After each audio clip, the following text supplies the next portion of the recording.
sixth session, it's going to be our second Industry Connect session, wherein we have invited Mr. Paritosh Srivastava and, of course, ma'am, you can also, Anjali, now keep on shouting out insights on this theme. So, the theme that we have graciously designed for today's meeting is going to be all about management consulting. Because consulting is one such domain which all of us have echoed our interest to foster a career in the near future, right? And even if not a near future, consulting is one domain that has always been on the highlights, present across so many other organizations, that it's imperative for us to know what are the industry standards happening at the moment. And for that, we have Paritosh with us to introduce the guest speaker. He's been into management consultancy for the last 5 years, working with Korn Ferry and management consultancy. I leave to him to elaborate more about that because I won't take your material or the meat of the matter. And I'll also not speak about anything about the introduction that you've given me because I want you all to cover all the jargon words about job evaluation, organizational structure. Of course, these guys are studied in the books, but even from my mouth, it would seem more like a theory. But from 100%. you, I want this to be in the practice mode. And a fun fact that I reached out to Paritosh via LinkedIn. So last week I was taking a session on how to LinkedIn, because how to outreach and network on LinkedIn, and I remember I talked with him on LinkedIn code. I just sent out a connection request. He was graciously accepted the same. Then I wrote a lot message, hi Paritosh, I am Manya this side, a student of organizational psychology, willing to develop a career into management consulting, and would you be interested in just guiding me on how I can navigate my path? We had a 45 minutes conversation, and I hope that it's going to be even more interesting even today. So over to you, Paritosh. Tell us that management consultant is not just about PPT and Excel. Something that I've been accused of so lately. I wish I could say that with all my convictions. Thank you.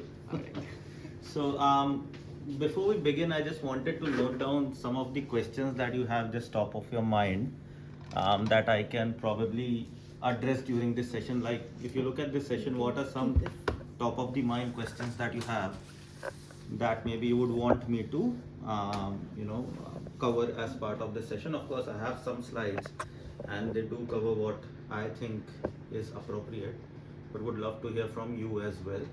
Anybody who is on Google Meet as well, please feel free to unmute and just share your thoughts. Sure. Yeah. I have one question. So, whenever we do internships, what we are generally told about, like, move beyond the theory. As like from being in the field of academia for more than 7 years now, doing masters as well, we are more equipped with the theory aspect of the field. But when it actually comes to consulting, you're dealing with individuals who are in the business and they do not understand the theory aspect. They want something practical. They want ki on a scale of 1 to 10, you need to be 11 on practicality. So how to convert that knowledge that we have theoretically into a more practical insight to get our client what they actually want. Okay, and that's that's actually one of the skills of being a great consultant as well. That we say this in consulting, you never share your Excel with the client because the client will not understand your Excel. How do you do the data abstraction? And data encapsulation. These are terms of computer science, but what they mean is that you only show what is necessary and you show it in a way that they understand, right? So that's one of the skills, and that's something that we'll also talk about it as well, but moving beyond theory, but with a caveat that the best of consulting solutions are built on great theory. Okay, so that's the fundamental. Okay.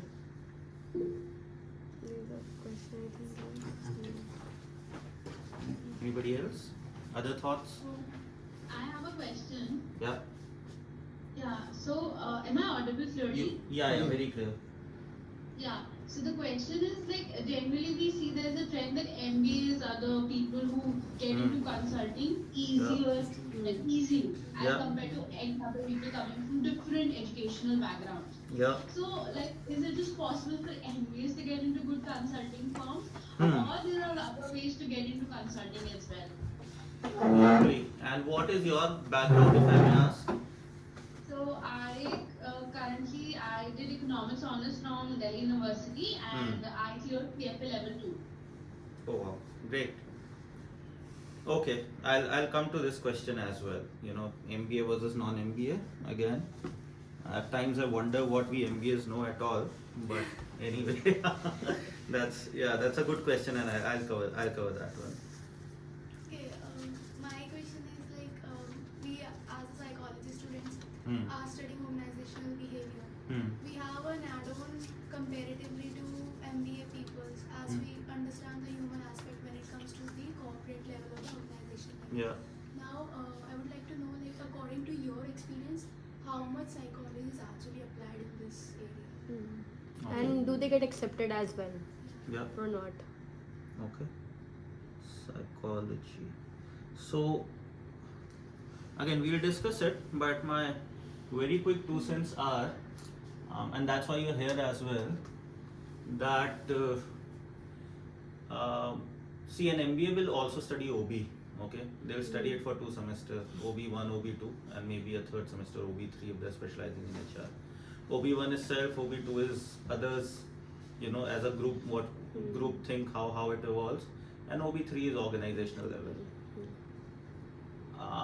Where an MBA will stand apart is that they'll be able to communicate themselves very well. So they might know 1/10 of what you do, but they're able to fab themselves through the conversation, right? So along with studying it, the other thing is how do you express it, and with the first question, how do you express it to a layman who doesn't understand it. So I mean, it's easy to talk Foucault to someone who knows Foucault, but if the person doesn't know Foucault, how do you explain his concepts to that person? So it's a lot about one, of course, psychology. I have people who are great psychologists, who are a part of my organization. They create great value because they come with a point of view that's not found in a person who has just done 2 semesters of OB like myself. But that alone, will that suffice, is a question mark. You need to pair that up with understanding how a business runs, how money is made, and at the end of the day, nobody is running an organization to understand the nuances of human behavior. They're running it to make money. If your knowledge serves that purpose, they will be more than happy to listen to you. But that's just a very top of the mind, thought that I have on this. Of course, what are the skills that we require as part of being a good consultant? Does you being a non-MBA psychology grad necessarily put you on a wrong footing is something that we'll discuss. The short answer is no, but there are lots of if and buts in there. Yeah. Okay. Other thoughts?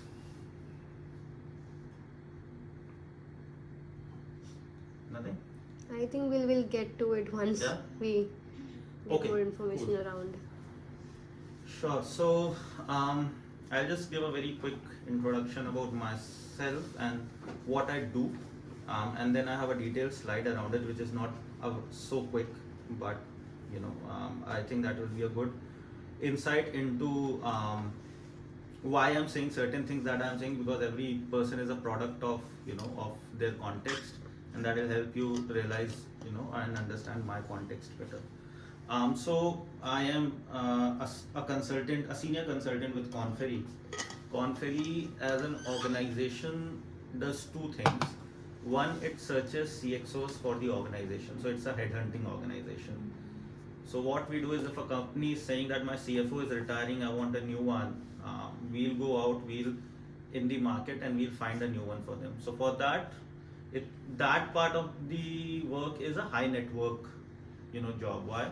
Because you need to know the who's who in the industry. Let's say all the potential and upcoming CFOs. You need to have the laundry list. You need to maintain relationships with those people. And whenever a company comes up with a request, you need to marry the request with the skills and the attributes of the person, right? So that's the headhunting side of Korn Ferry. Then there is the advisory side of Korn Ferry, which is what I am a part of, where what we fundamentally do is we solve problems for other organizations. A lot of you are psychology grads, so you will understand some of these problems better. But that typically, if I were to categorize the kind of problems we solve, is The first is around the organization design. So what should the right structure of my organization be? I am a startup. I was 20 people strong. Work could happen informally. Now I have grown to 100 people. What should be the right structure be? And if this is the right structure, which roles are more important, which roles are less important?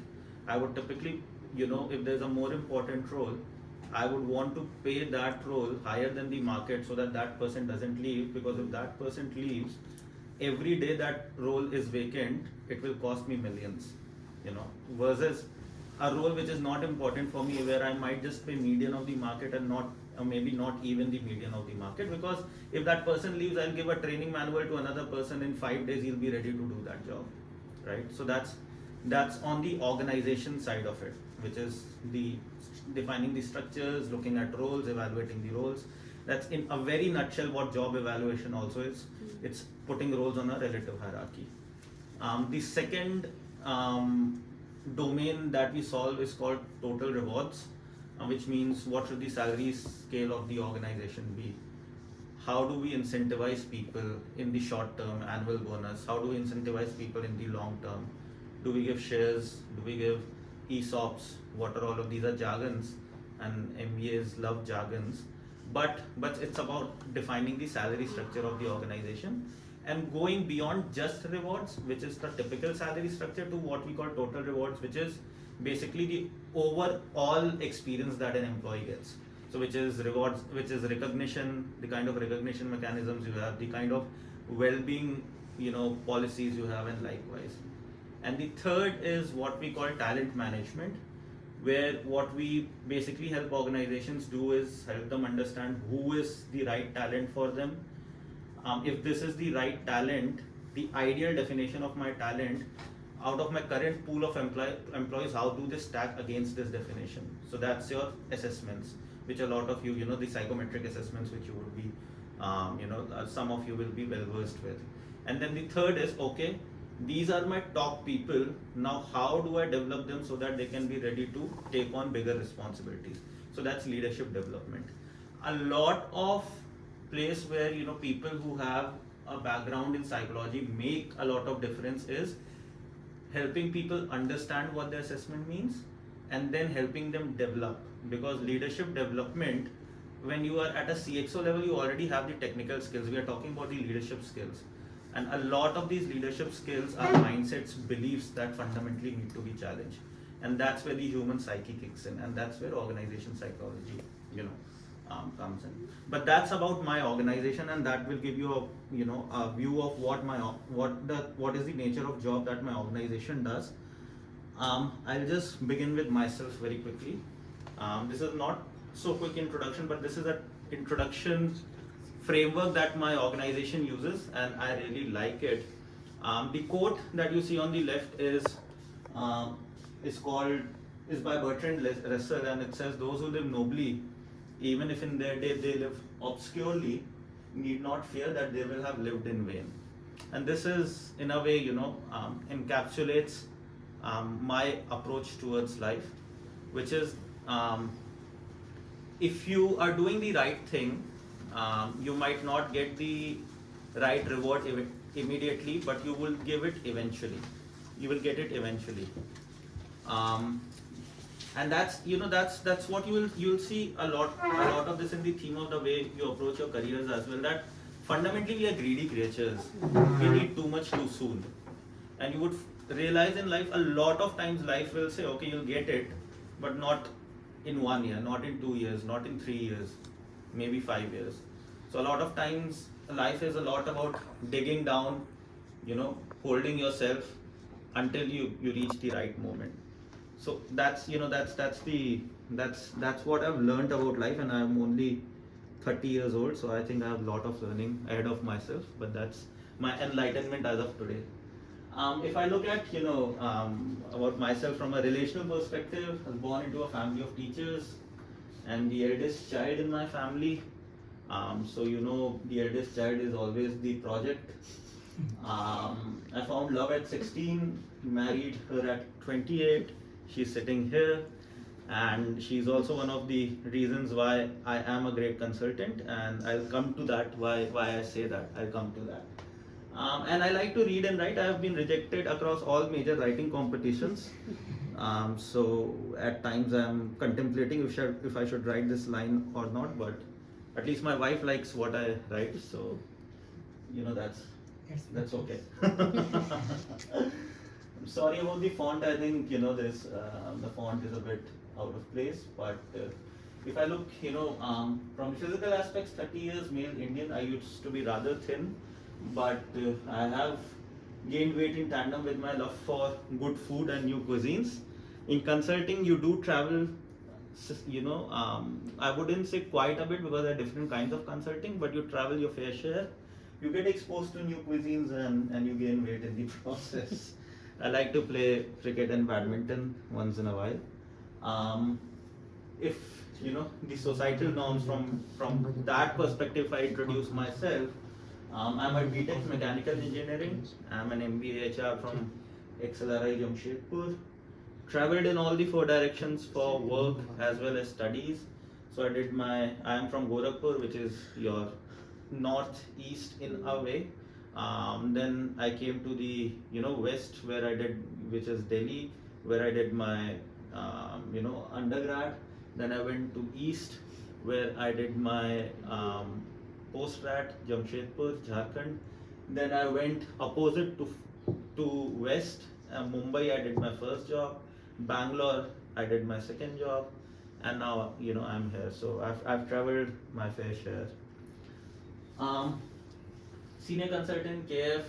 I've been at KF for about 3+ years. Overall, I have about 5 years of experience. Deliver across the 3 streams that I've told you, and I've also delivered projects in India's neighborhood. I've delivered in Pakistan, and I've delivered in Middle East as well. From a cognitive perspective, I love ideas and concepts across a variety of subjects. Like to think, I'm curious, and I'm a person who gains conviction by doing. So no matter you tell me a lot, and this, I'm trying to change this because this is not a great thing for a consultant to do. As a consultant, if you gain conviction only by doing, you'll be making all the PPTs by yourself without banking on the material that's already available in the organization, and you'll be spending a lot of time.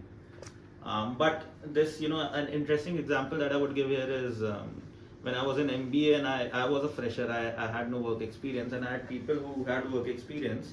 And when I would peg companies, I would just peg them basis the salary that they were, giving us. And my friends who had work ex would say that, Paritosh, salary is not the only thing you look in a company. I'm like, it's okay. I know money is not everything, but let me earn it and then see the futility of it. Okay, so that's what I mean by gaining conviction by doing. I wasn't for the longest time a great listener, but that is something I'm trying to change. Introvert, but love a good conversation. I'm in the job profession where you need to be somewhat of an extrovert. Like to think that I communicate well, and I love perfection. I love that all the the last font in my slide is correct, and that's why this is bothering me. But yeah, and this is one more thing that you'll see in consulting, where you will be told many a times that you need to balance speed with perfection. Okay, and that's something that you keep hearing a lot. So you can deliver great PPT, but if that PPT is 2 days old, it doesn't help the client, right? And that's where you need to be comfortable with giving a solution that's 90% there, and then sending it across to the client. And that's where there's an evolving thought in consulting about iterative work. If you think if there's something that needs to be delivered 5 days from now, if you think you'll do great work in one shot and then deliver that one product at the end of 5 days, it's never going to happen. Target you do the first iteration in 2 days, it will be absolutely shit, but you will have a minimum viable product. It's called design thinking, and then you build on top of it, and then you build on top of it. That's a much more efficient and much more effective way of working. Lastly, in terms of values, I was raised by a mother who forever stressed on the importance of being a good person. A father for whom education was a very important yardstick, and that's why education has been largely central to what, the kind of pursuits I've had in life. Believe in equality, equity, honesty, and justice. I am a Hindu. I'm not a very devout Hindu, but I have a very personal relationship with God. Is what I feel. Every time I've been in moments where I've had my back against the wall and I thought that life isn't going anywhere, I think God has been kind with me, and has been forgiving that I don't remember it enough in good times as well. Okay, but that's about me, and we come to the meat of the topic, which is what is consulting. Anyone recognize this guy? No? Hollywood actor, I think. I just forgot his name. Okay. Anybody recognizes the show that he's from? Game of Thrones. Yes. Yeah. Game Yeah. of Thrones. Game of Thrones. His name is Braun. Okay. And this guy is a mercenary, and this is what the internet tells about him. He was self-sword, was going around being hired by rich folk to kill other people. Never asked questions, just made sure he was paid, and he'd complete the job, a job he was very skilled at. In a way, that's consulting, but in a less gory way, of course. So when you look at consulting, who are we? We are in the business of solving problems. And what kind of problems? These are the problems which our clients are themselves unable to solve. Now, why would a client give me money to solve problems? Okay, there are typically three reasons it happens. In fact, fourth I couldn't put here. The first is they don't have the expertise in-house to do that. Okay, so a question like, why is my product losing market share? Or how do I create an organization structure? How do I achieve $1 billion revenue by 2030? I'm clueless. Let's get a consultant and let them help me do all of this. Second is they don't have the time.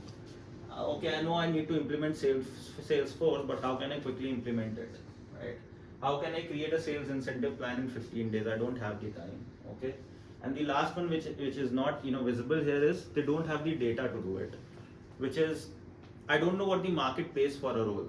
So if I don't know what the market pays for a role, how do I know what should I pay for a role? So that's where the third piece, which is the data, which becomes very important. The fourth thing which I didn't write here is that oftentimes, and I hope you cut it from here, they don't have the balls to do it. Okay, that's the fourth reason. A lot of things that we do are very political. A lot of things that we do might impact people's lives, and they might not be willing to do that on their own. And that's one of the reasons why, because when you evaluate a role and you say this role isn't this level, it's this level, at the end of the day it impacts someone's salary, right? And they might be, the client might be signed off on job evaluation, but they might not be willing to do it their way, on their own, because those are friends at the end of the day whose salaries you are impacting, so that's at times the client would put the gun on your shoulder and shoot from your shoulder, and if the bullets coming from the front, you are the one who are taking those bullets, right? So that's the four reasons that why we do consulting, why they hire consultants. And the second question is, why, when we talk about why they hire a consultant, I think this image is the best representation of why they do. Is a consultant says, I can do everything, मैं expert हूँ, मैं सब करूँगा. So we are experts at what we do, and that's why they pay us for that. And what kind of expertise? So if you look at consulting firms broadly, there can be four kinds of expertise. There can be a broad expertise, which you also call strategy consulting. Strategy consulting, that is your typical MBB, McKinsey, Bain, BCG. They would be solving questions like that are more on a business, overall business level, overall business strategy level. What should the vision of my organization be going forward till 2030? What strategy do I need to do as an organization? What strategy do I need to use in order to achieve a certain target by a certain date. What would be the next product that I should diversify into? Very org level, strategic level discussions. These are broad expertise. If you have to be a consultant here, you need to know marketing, you need to know finance, you need to know some bit of HR, you need to know some bit of strategy, and all of them. Not necessarily experts at all, but you need to be able to see the entire picture, where you say, if I do A, what would be the domino effect on B, C, D, and hence how your organization can expect to look after 5 years or 6 years, right? So those are the broad expertise. And then there are firms that have deep expertise. So for example, Korn Ferry, when I tell you about Korn Ferry, it's a deep expertise in 2-3 areas. There are 2 or 3 kinds of business problems that are solved, but we have very deep expertise. So we have a Korn Ferry Institute. That institute, pushes out research content every month. Okay, and that's how deep the expertise is for something like Korn Ferry. You can have something like Deloitte, which is an accounting firm. Fundamentally, I'm talking about the accounting part of Deloitte, and a very deep expertise there. You have an Alvarez Marshall, which says that I'm an expert in turnaround consulting. Okay, if you want to turn around your business, then you come to me. Then there are certain kind of consulting companies which are industry specific. Now these can be broad or deep, but industry specific. So something like Dahlberg, you can say it's same like McKinsey, but they do it for the social sector. Okay, so they call it impact consulting, where they would partner with NGOs, they would partner with the UN programs, and they would help them be more effective. You have something like Trinity Partners, which is Trinity Life Sciences, which basically consults in the life sciences domain. And then last is what we call implementation consulting, where you have an Accenture, Capgemini, even Deloitte has big implementation arm, which are the type of consultants who get their hands dirty. Okay, so a McKinsey consultant would be would come and say, what, if you are at let's say Air India, they say that you may need to open a new division of of a certain kind of carriers, and they may go back home saying that. But the implementation part of it, the process part of it, is something that a consulting company like this would do. Typically in organizations, how consulting is understood is that the consultant would give the advice, would give you a pilot, and then the implementation is done in-house. Sometimes that implementation can be huge. Okay, for example, making the entire organization move towards, let's say, Salesforce or another enterprise resource planning system. Basically, let's say making the entire organization digital, it's huge. And so something like maybe an Accenture would be an expert at doing that. So these are the people who would go down to the process level and define the processes for you, and and go down at the ground level and do it for you. So that's the bit around implementation consulting. Now, how is consulting different from a line role? If you have any questions, please feel free to ask. I'm just going on in the interest of time. So this is Consultant's Mood Forever, which asks everything okay, and he says, I'm just waiting for whatever is about to go wrong. Okay, so that's the Consultant Mood Forever. Did someone ping something on? I'll just quickly see. There's a raised hand, I think. I'm not wrong.